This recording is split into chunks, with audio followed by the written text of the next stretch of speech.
High, আমি Priti. Welcome back to my mini blog. সেদিন ঘুম থেকে উঠেই আগে স্নানটা সেরে নিয়ে স্নান করে গেছিলাম ঠাকুর ঘরে। আর আমাদের সেদিন নিয়ম আছে যে স্নান করার পর দই চিড়ে খেতে হয়। আর আমার ফেসের এক্সপ্রেশন দেখেই তো বোঝা যাচ্ছে যে এটা খেতে আমার একদম ভালো লাগছিল না। আর ব্রেকফাস্ট করার পর সেরকম আর কোনো ক্লিপ নেওয়া হয়নি, এটা হলো একেবারে লাঞ্চের সময়। তো সেদিন তো সবার বাড়িতেই নিরামিষ থাকে, তো আমাদের বাড়িতেও সেম নিরামিষই হয়েছিল। তারপর খাওয়া দাওয়া করে একটু ঘুমিয়ে নিয়েছিলাম আর সন্ধ্যার দিকে রেডি হয়ে গিয়েছিলাম এক জায়গায় যাওয়ার জন্য।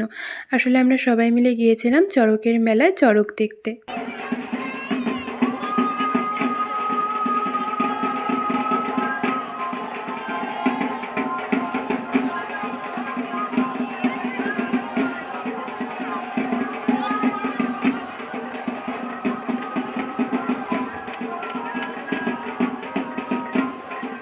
আর তারপর আরও কিছুক্ষণ ঘোরাঘুরি খাওয়া দাওয়া করে ওখানে একটা কালী মন্দির, সেখান থেকে প্রণাম করে চলে আসি বাড়ি। তো এভাবেই কাটে আমার এবছরের শেষ দিন। দেখা হচ্ছে অন্য একটা ব্লগে। বাই।